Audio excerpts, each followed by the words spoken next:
Recording is on. Salut à tous, c'est Pongdacheno, bienvenue sur cette vidéo qui continue notre cheminement sur la méthode Silva. Toujours avec Lipasco, est-ce que tu me vois? Oui, tu me vois je te vois très bien. Ah, c'est bon. Oui. Nickel.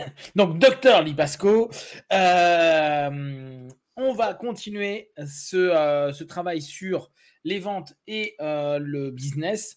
C'est chouette parce que je regarde les stats et autres, il y a pas mal, il y a vraiment des retours. Ça intéresse beaucoup. Je trouve ça très chouette que la méthode Silva intéresse aussi sur cet aspect-là, voire même, il y a certaines personnes qui me disent que ça les a motivés au travers du potentiel pour le business. Donc, je trouve que c'est une très bonne chose. Comme quoi, oui, c'est vrai que tout le monde ne cherche pas nécessairement du développement personnel et un travail sur soi spécifique et a peut-être des attentes plus concrète, entre guillemets, dans le quotidien. Je trouve que c'est un super feedback qui est fait. D'ailleurs, je le mets en introduction parce que c'est une question qui m'est posée plusieurs fois cette semaine. On m'a posé la question de savoir quel livre on pouvait avoir pour lire la méthode Silva. Tu sais, le livre bleu, le petit livre classique, donc de José Silva et Philippe Miel. Alors, chose étonnante, je ne sais pas si toi tu es au courant, est-ce que tu sais s'il y a une nouvelle édition qui a été mise en place ou pas? Parce que moi, j'avais l'habitude de celui que tu nous vendais, en français en tout cas, aux formations. Tu sais, celui qui est le classique qu'on connaît. Je t'avais montré celui de Marabout que j'avais retrouvé. J'avais retrouvé une version de Marabout, mais tu m'avais dit que c'était une version précédente. Et là, maintenant, il y a une version que toi, tu vends par les éditions. Je ne sais plus c'est quoi les éditions. Le Hameau. Exactement. Le Hameau, c'est la seule personne en France qui édite les livres Silva. J'ai l'impression, je sais pas, mais j'ai l'impression, je regardais sur comment ça s'appelle, sur Amazon, et j'ai l'impression que c'est plus difficile à avoir qu'avant. Je me demande s'il est encore à jour, parce que regarde, quand je vais partager mon écran, mais hop, partage d'écran. Non, là, c'est vraiment pour répondre à la question qui m'a été posée 3 fois cette semaine. Quel bouquin on peut lire? En général, c'est celui-ci. Oui, c'est celui-là. La réussite à la portée de tous. Or, d'habitude, tu es d'accord que quand il y a un bouquin qui est vendu, qui est à jour, on a ça. En dessous, on a les prix, etc. Là, il n'y a plus. Et quand tu cliques dessus, quand même? Quand je clique dessus, en fait, tu vas voir que j'ai l'impression que c'est des occasions. Tu vois, c'est à partir de... C'est des occasions ou des notions neuves, mais c'est plus vendu. C'est pas Amazon qui le vend ce coup-ci directement. C'est quand même assez rare. Et je sais pas du tout. Alors, j'en sais rien. Bon, pour répondre aux personnes, vous pouvez trouver la méthode Silva, la réussite à la portée de tous, donc de 2003. Et moi, je tape à chaque fois José Silva, Philippe Miel pour le retrouver en français. Maintenant, je te dis, je sais pas du tout. S'il y a une nouvelle édition qui est prévue ou pas, ou autre. En tout cas, jusqu'à présent, c'est comme ça que ça se... d'accord. Normalement, quand le Hameau édite les livres, il me tient au courant, justement, pour voir s'il y a des changements, parce que normalement, il y a toute une liste des directeurs, Silva, les francophones, et normalement, elle vérifie avec moi si elle va sortir une nouvelle édition. Alors, attends quand même 2 secondes, parce que moi aussi, est-ce que moi, je peux partager mon écran aussi? Bien sûr, ouais, sans problème. Parce que sur mon site Silva, la méthode silva.com, attends, comment est-ce que je peux... tu sais, c'est en bas. Là, tu mets en bas, tu vas voir le micro, la caméra, et le troisième, c'est pour activer l'écran de partage.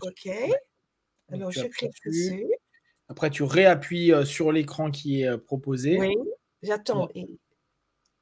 Ça prend un petit temps. J'ai le petit signe qui dit il faut être patiente. D'accord. Parce que après, tu as partage.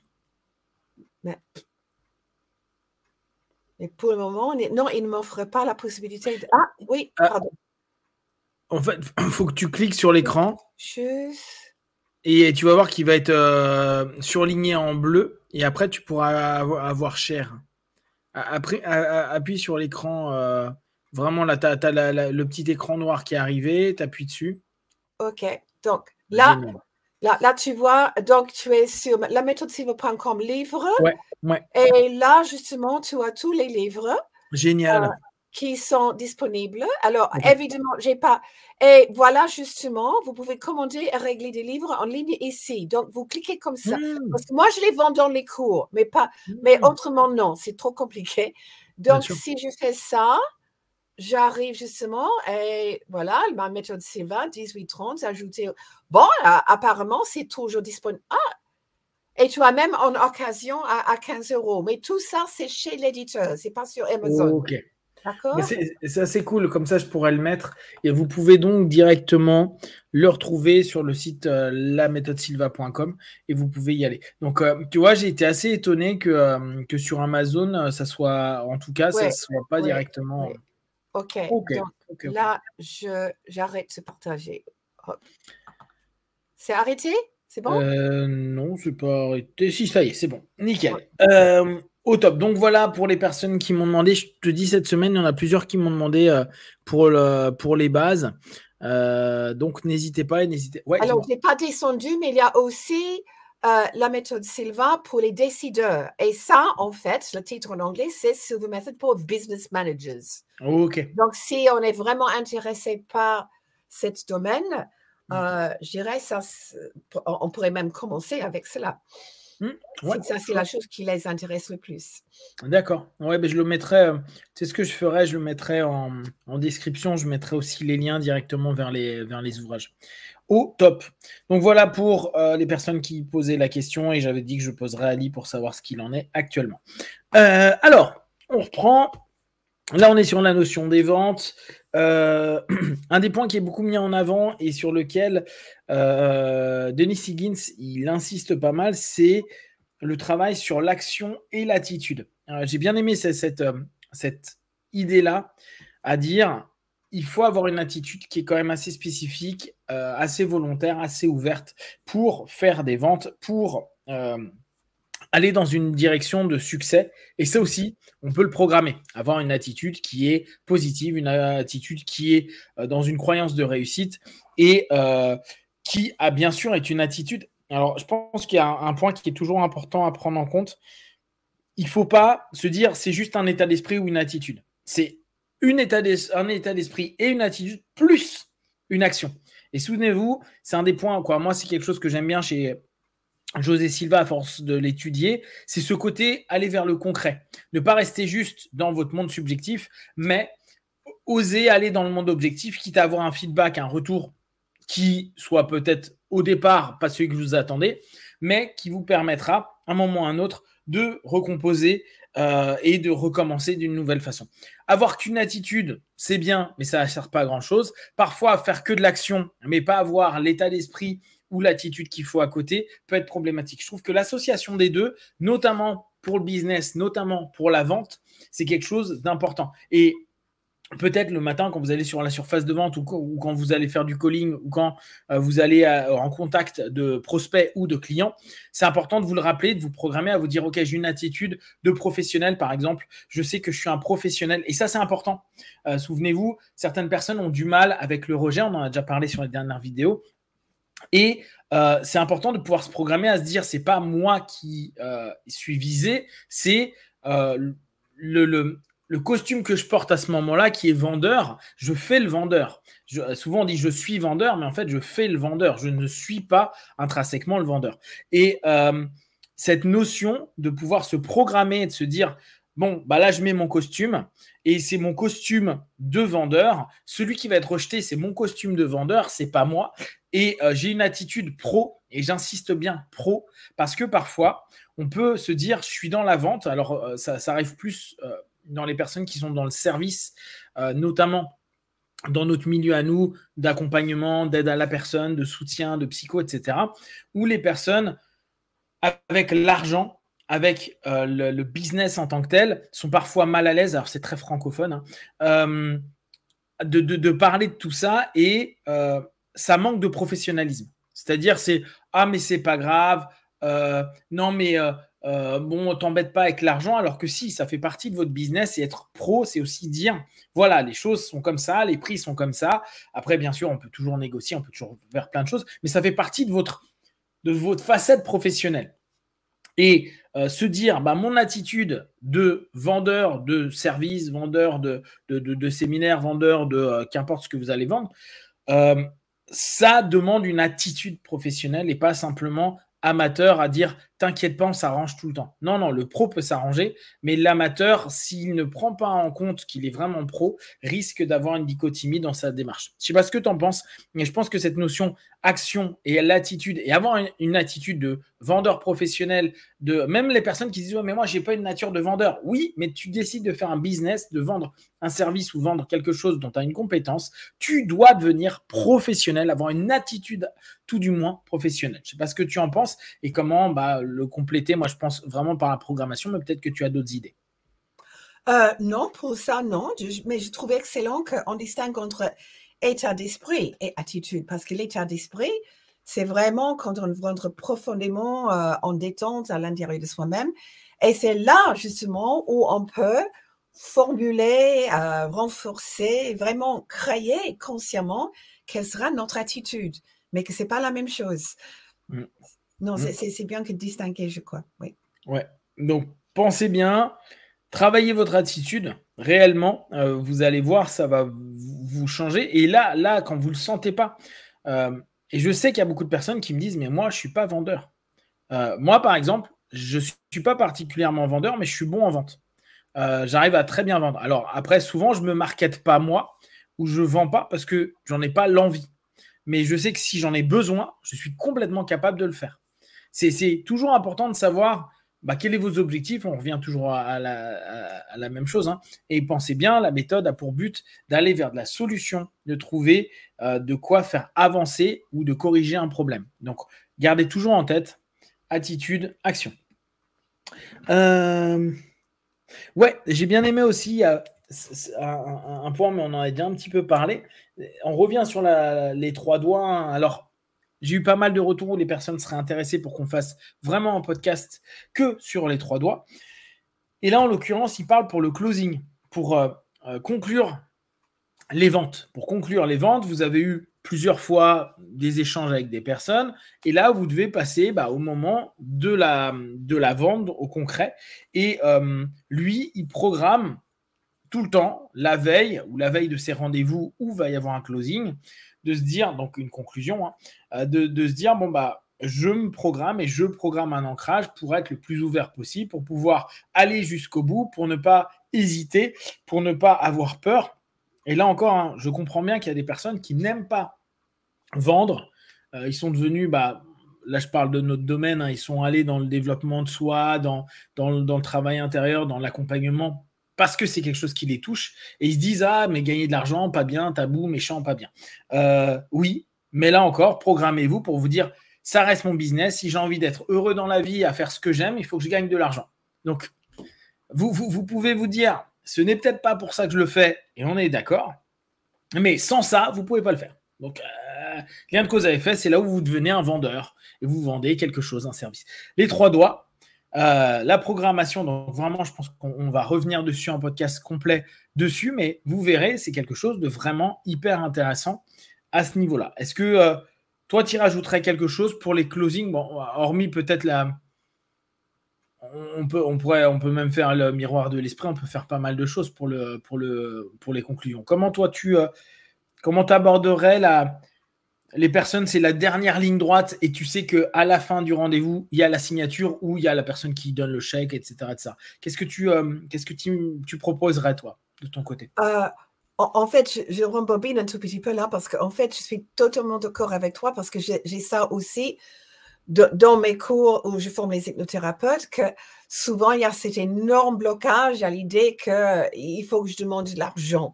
Et effectivement, souvent, ils mettent leur prix trop bas.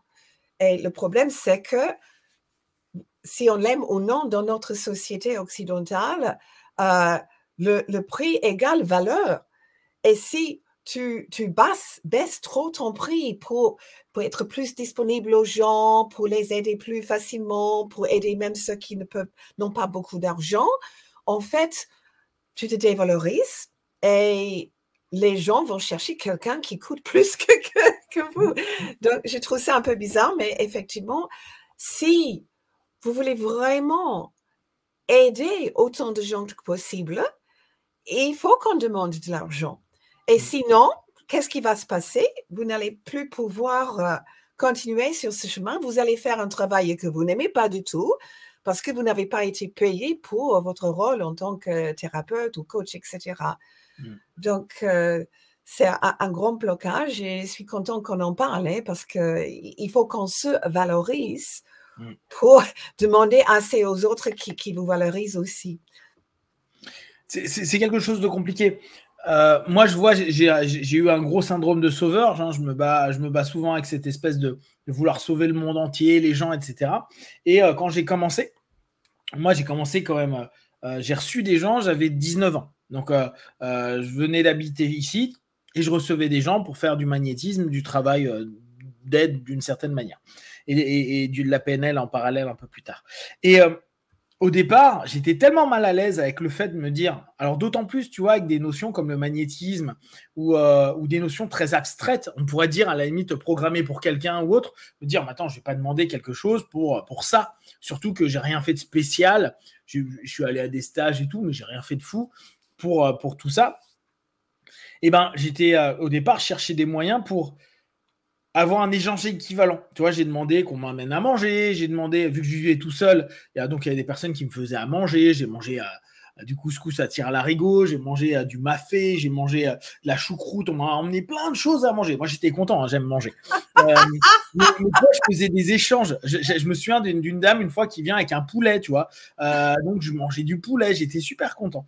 Mais bon, de facto, moi, là, j'étais encore étudiant en alternance et tout, donc ça allait, mais tu peux pas vivre comme ça. C'est bien à l'ancienne de dire bon, bah, je te donne une poule et tu me fais tel service, mais après, ça fonctionne pas. De fil en aiguille, moi, j'ai proposé à dire vous me donnez ce que vous voulez. Tu vois à quel point j'étais mal à l'aise à dire ça vaut quelque chose. Et alors là, j'ai jamais vu de ma vie des gens aussi mal. Je mettais les gens hyper mal à l'aise à dire bah, c'est à toi de voir. Et le c'est à toi de voir, il est super hyper dur pour les gens parce qu'ils se disent si je donne trop, ça sera pas juste. Et si je donne pas assez, il va estimer que je valorise pas son travail. Et là, on a un vrai problème. Donc, un jour, j'ai donné un prix, j'ai dit bon, bah, c'est 50 €. Et moi, je faisais déjà des formations. Et un de mes profs, un jour, m'a dit mais en fait, tu te dévalorises à longueur de temps. 50 € en région parisienne, avec toutes les formations que tu as faites, etc., c'est trop peu. Et il m'avait dit, bah, teste pendant 2 mois, mets à 80 ou mets à 70. Ouais, je crois qu'il m'avait dit 80. Donc, j'ai mis à 80 et j'ai testé. Et j'ai eu plus de monde. Oui. C'est ça qui est extraordinaire. On augmente le prix, on a plus de clientèle. Les gens, je ne sais pas, ils m'ont pris plus au sérieux ou oui. Je ne sais même pas la raison. Et puis, nous sommes programmés comme ça. Exact. En dépit de nous-mêmes, nous sommes programmés. Moi, je me rappelle un moment où j'étais devant 2 pages de publicité en Angleterre, plein de gens comme ça. Il y avait un qui était hyper cher. Et en dépit de moi-même, je me suis trouvée en train de dire « Waouh, il doit être bon celui-là ouais, ». Donc, on est programmé, c'est dans notre société. mais tu vois, on en parle avec des copains qui, eux, sont sur Paris, ils prennent 120, ouais, plus de 120 € la session. Et à chaque fois, je dis, ah, c'est cher. Il me dit, ouais, mais j'ai du monde. Et en même temps, bah, je comprends, tu vois, moi, je trouve que 80, c'est bien. Mais mes potes, ils me disent, mais non, tu devrais faire plus parce que maintenant, tu as plus de connaissances, tu es plus reconnu, blablabla. Et tu vois, on a toujours cette notion qui est complexe.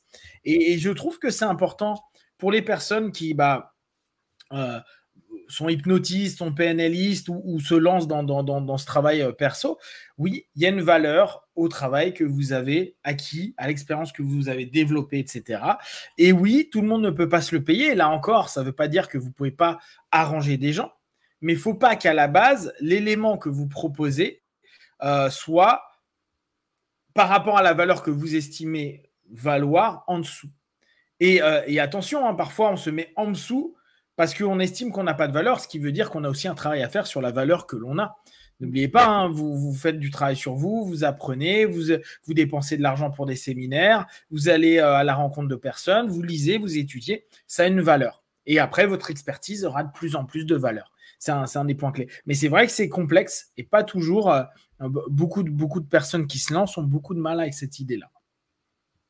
Donc, effectivement, n'hésitez pas à vous programmer, à vous dire, bah oui, je mérite aussi. Redonner de la valeur et de l'estime de vous de façon positive. Un point qui était intéressant, c'est s'il y a un tiers qui intervient. Donc, dans les ventes, on sait très bien, et on en avait déjà parlé, qu'il peut y avoir des tiers qui viennent un petit peu bloquer l'histoire. Je vous reprends l'histoire de la voiture. Je veux une voiture, mais mon mari ou ma femme n'est pas chaud bouillant pour ce type de voiture-là. Et ça peut être un co-décideur à un moment donné qui fait que la personne à qui vous êtes en train de faire la vente, ça se passe très bien. Mais il y a un co-décideur qui peut très bien mettre son veto et dire ça ne fonctionne pas. Denis, lui, il conseille de toujours faire des programmations sur le fait que tout se passe bien avec le système de façon générale. Et je trouve que c'est intéressant de se dire, bon, bah voilà, et le matin, n'oubliez pas, le matin, c'est ce que vous faites. Les deals que je vais faire dans ma journée, qu'importe qu'il y ait une personne ou plusieurs personnes qui vont être touchées par ce deal-là, par cette vente-là, je prends en considération que ce soit le mieux possible pour tout le monde. Ouais. Je disais exact. Ça arrive souvent, Sylvain, quand on programme toujours le mieux pour toute personne concernée. Et je trouve ça génial. Tu sais que je pense que c'est une des suggestions les plus fortes parce que ces dernières semaines, j'ai pas mal de retours de personnes qui me disent j'ai utilisé la suggestion et peut-être ce qu'il y a de mieux. Quoi. Je veux ceci ou quelque chose de mieux. Et les gens sont étonnés de se dire c'est incroyable parce qu'il m'est arrivé encore mieux que ce que j'avais programmé. Ouais. Et je pense que pour les personnes, que ce soit des hypnotistes, des PNListes, des auto-hypnotistes, bien sûr, etc., ou des Silva, je vous invite vraiment à chaque fois que vous êtes en train de faire une suggestion, nourrissez, mais n'importe quelle suggestion, hein, je vais de mieux en mieux par rapport à telle ou telle chose, et je vais réussir ceci ou cela, et peut-être mieux, ou peut-être encore mieux. Et je trouve que cette notion de ça se passera bien, et peut-être mieux que ce que je pense, ça ouvre une perspective que parfois on se bloque. Or, vous savez qu'on est auto-saboteur, auto-limitant, on a plein de choses et on est conçu comme ça, c'est pas grave. Mais c'est cool de pouvoir se dire, il y a des choses qui, par ma limite psychique, physique, émotionnelle, intellectuelle, mon histoire fait que je pense que je n'en suis pas capable ou que ce que je vois là, c'est déjà énorme. Et peut-être qu'en se disant, et peut-être qu'il y aura plus grand, plus haut, plus beau, plus… se donner cette droit-là dans la suggestion peut offrir des perspectives nouvelles et une manière de truc à se dire waouh, c'est incroyable, je m'attendais à 10 et en fait j'ai eu 20 quoi. Et je pense que c'est vraiment important. C'est une suggestion que je vous invite vraiment en Silva à rajouter, mais en auto-hypnose pour ceux qui bossent ou en PNL, n'hésitez pas à toujours avoir cet élément, ceci ou quelque chose de mieux encore, de plus grand, etc. Et c'est vrai que ça paraît tout bête, mais quand on y pense, si on réfléchit à la suggestion, ça nous donne le droit d'aller au-delà de ce que nous-mêmes, on se donne le droit de vivre. Et ça, je trouve que c'est intéressant. Ouais. Donc, pensez-y pour les programmations. Quand il y a quelqu'un, ou parfois vous n'êtes même pas au courant, hein, quand il y a, on ne sait pas, hein, on fait un deal avec une entreprise, c'est souvent dans les entreprises ça se passe, on vend quelque chose, on sait très bien que parfois, la personne doit parler à son N+1 ou doit parler avec le responsable des ventes ou le responsable spécifique du truc. Vous ne pouvez pas gérer tout le monde. Alors, parfois, c'est la frustration des commerciaux à se dire « Ouais, mais j'ai parlé à X, il était content, mais le monsieur d'au-dessus, le N+1, il a dit non. » Programmez à se dire, à partir du moment où vous avez fait l'action, donc attitude, action qu'on programme pour qu'il y ait une réussite. Et cette programmation, allez-y à vous dire – je vais réussir à impacter indirectement l'ensemble du processus, du système dans lequel c'est pour que ça se passe au mieux, pour que tout le monde y gagne. Ou mieux, tu vois, ou mieux encore que tout ça. Et je pense que ça peut être vraiment quelque chose d'important. Donc, pensez à programmer aussi en incluant le tiers. Hop, hop, hop, hop.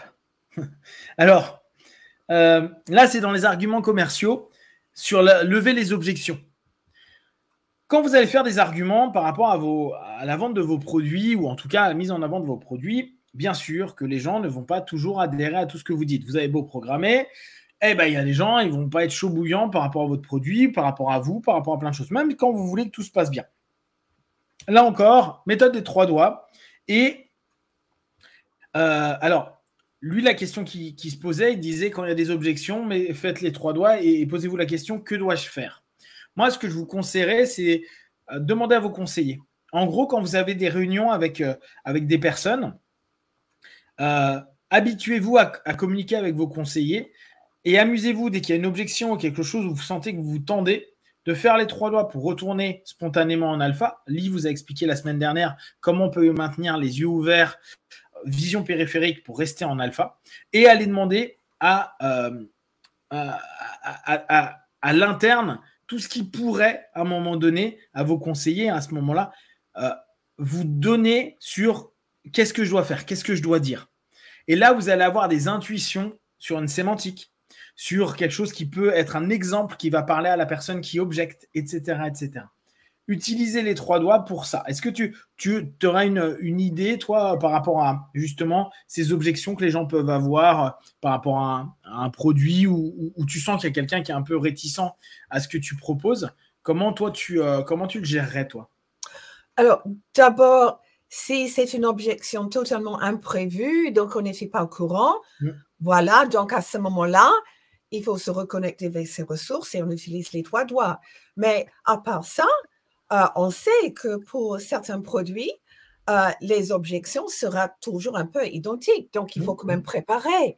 Et moi, je me rappelle toujours, Bert Goldman nous a formés tous en tant que nouveaux instructeurs. Il disait justement, si tu veux expliquer à quelqu'un que la méthode Sivela serait un peu 3, il commence à dire, alors, venez tout de suite à donner des réponses à des objections qui ne sont pas encore même soulevées à haute voix.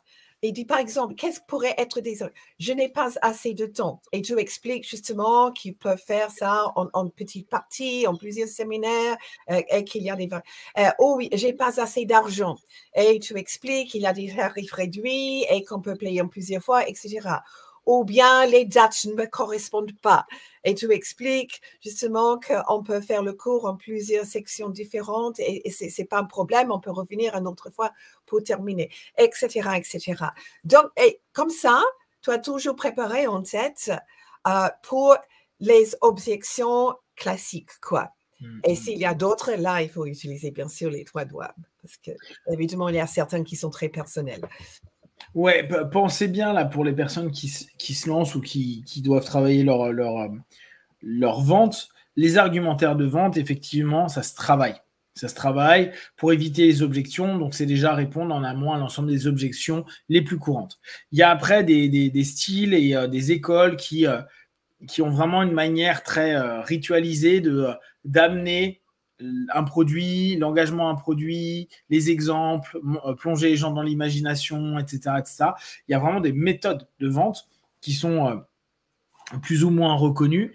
Les boîtes, en général, ont l'habitude, ils ont une cartographie préétablie par rapport à quasiment toutes les objections qu'on peut donner et revenir sur les points forts des produits et des arguments. C'est vraiment des choses que ça, vous pouvez faire, que vous pouvez vous-même cartographier quand vous êtes en alpha, travailler là-dessus, à vous dire, OK, quand ceci arrive, il y a cela. Et là, vous pouvez utiliser vos 3 doigts pour vous dire, une fois que j'ai à peu près tout vu, je sais comment revenir. Bien sûr, plus vous allez le faire, et ça, vous pouvez vous projeter en laboratoire, en imaginant différents scénarios possibles dans les échanges que vous pouvez avoir et vous voir constamment trouver des réponses à ces objections-là pour que vous puissiez être en phase. Après, vous pouvez compléter ça avec un miroir de l'esprit à vous dire l'ensemble des objections qu'il y a, je le mets dans le miroir bleu et vraiment les trucs un peu complexes, etc.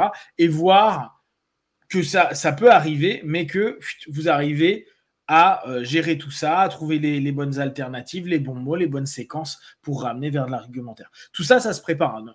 C'est pas parce que vous êtes en train de bosser en Sylva que vous n'avez rien à faire. Et on reviendra dessus encore parce qu'on vous fera à la fin la deuxième vidéo un petit feedback sur l'enquête, parce que là, ça a un peu évolué. Et on revient sur, il y a du travail à mettre en place. Et ça, on insiste. Pour le perso, bien sûr qu'il y a du travail à mettre en place. Pour le business, il y a du travail à mettre en place. C'est pas parce que vous utilisez Silva, c'est pas parce que vous utilisez l'hypnose, la PNL, c'est pas parce que vous utilisez des méthodes qui sont super bien fichues et qui peuvent vraiment vous aider que parce que vous le faites une fois, ça fonctionnera automatiquement. Il faut travailler, il faut répéter, il faut corriger, il faut avancer, il faut se questionner. Et ça, c'est essentiel que vous puissiez donc vous préparer. Vous voulez être un bon vendeur, vous voulez être un bon businessman, ça se travaille. Et vous avez à la fois la compétence parce que vous savez descendre à votre niveau en alpha ou même au niveau de laboratoire pour bosser ce qu'il y a à bosser. Par contre, ce n'est pas parce que vous le faites une fois que tout va changer. Faites-le, répétez, voyez. Quand vous avez l'impression que ça ne fonctionne pas comme vous voulez, n'hésitez pas à contacter un autre Silva, un instructeur ou quelqu'un pour dire mais il y a des choses qui ne fonctionnent pas. Oui. On va voir ce qui ne fonctionne pas, ce qui n'a pas été fait, ce qui peut être fait ou d'autres chemins et d'autres voies. Je pense que ça, c'est vraiment important à garder en tête. Ce n'est pas parce que vous avez un bon système et que c'est vraiment intéressant le boulot en alpha, c'est vraiment intéressant la communication subjective, etc., que pour autant, tout est absolument simple et fluide, même si, à mesure que vous allez l'avoir, tout deviendra beaucoup plus simple et fluide parce que vous aurez des points de référence, des réussites, des succès, donc une croyance positive, donc une construction qui va se mettre en place et tout ce qu'il faut pour réussir. Est-ce que ça te semble juste ? Tout à fait. Et aussi, même si tu travailles bien, tu as fait tu ne cesses jamais d'apprendre. C'est ça. Il n'y aura jamais un moment où tu dis, voilà, j'ai tout appris sur la vente, c'est OK. Même moi, après 30 ans de la méthode Sylvain, je pose souvent des questions à des clientes ou des stagiaires. Par exemple, récemment, il y avait une dame qui faisait le cours pour peut-être la 3e fois. J'ai demandé quelles sont les techniques préférées. Elle dit la technique du verre d'eau. Et puis, plus tard, quand on arrive, je dis, alors, vous avez des exemples à donner? Et elle dit, en fait, non, parce que pour moi, ça ne marche pas. Je sais même pourquoi parce qu'il dit, mais c'est la technique qui me façonne, ça me semble intéressant, mais elle n'a jamais pu le faire fonctionner. Alors, on fait une session de suivi, et là, elle arrive en disant, waouh, enfin, la technique du verre d'eau, ça marche, et ça marche à merveille. Alors, mais évidemment, j'ai demandé, mais pourquoi? Qu'est-ce qui est différent cette fois-là que les autres fois? Et elle disait, parce qu'en fait, elle va faire quelqu'un d'autre, elle disait, mais le fait que tu as donné tellement d'exemples que j'ai reconnu, en fait, que moi, j'attendais une certaine façon et j'étais un peu aveugle à toutes les autres. Et là, je me dis, mais voilà, j'ai appris quelque chose. Il faut toujours, même si je suis très pressée, donner beaucoup d'exemples.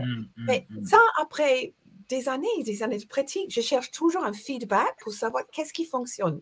Qu'est-ce qui fait que les gens veulent justement travailler, continuer à programmer, etc. Voilà.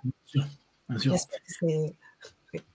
On doit, de toute façon, dans le développement de ce qu'on met en place, pensez, ce que vous mettez en place, ce que vous agissez, ce que vous créez comme action, va vous donner un retour.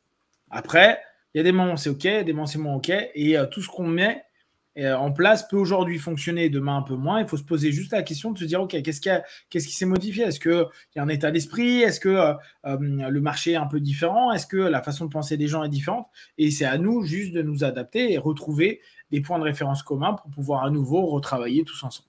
Et en tout cas, avoir un retour qui est positif. On va s'arrêter là pour cette partie. Oui. Là, on est arrivé à la fin, en fait, des points que j'avais notés sur sales, donc sur vente. Comme vous disiez, non, en français, il n'y est pas vente, c'est business qui est en français. Donc, en anglais, pour ceux qui lisent l'anglais, il y a un petit manuel qui est sympa, qui est méthode Silva pour les ventes, qui s'appelle Sales Power, The Silva Mind Method. Donc, c'est un bouquin que vous trouvez que en anglais pour l'instant. Il était édité au Canada. Tu m'en as parlé, exact. Oui, j'en ai même un exemplaire toujours moi-même, mais ce n'est pas disponible en Europe. Mais c'était la méthode Silva pour les vendeurs. Et je me demande, ça serait intéressant quand même de trouver qui était l'éditeur pour voir si... Ouais, là, je suis en train de regarder. Ça serait intéressant.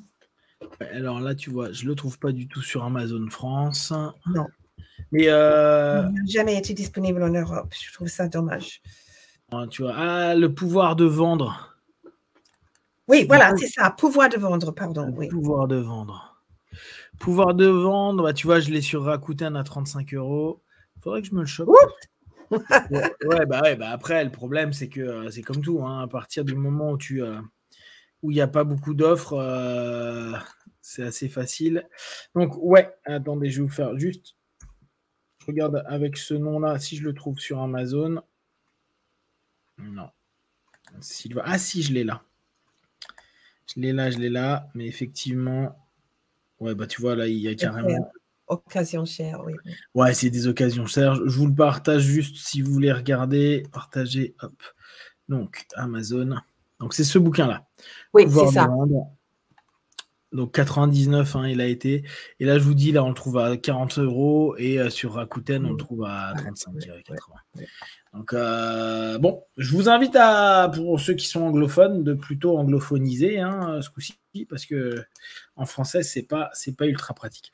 Donc, voilà pour Sales. On va passer un petit peu, il y a moins d'éléments, mais sur Business Management, ce que je trouve très intéressant également. Et bien sûr, si vous avez des questions déjà sur ces parties-là, n'hésitez pas. Comme je vous disais, moi, j'aimerais faire des petites capsules pour reprendre un peu ça et puis vous donner des exemples, puis vous orienter le plus possible pour vous accompagner, vous aider à ce sujet sur les ventes et la méthode Sylva. Et on se retrouve pour la partie 2 sous peu.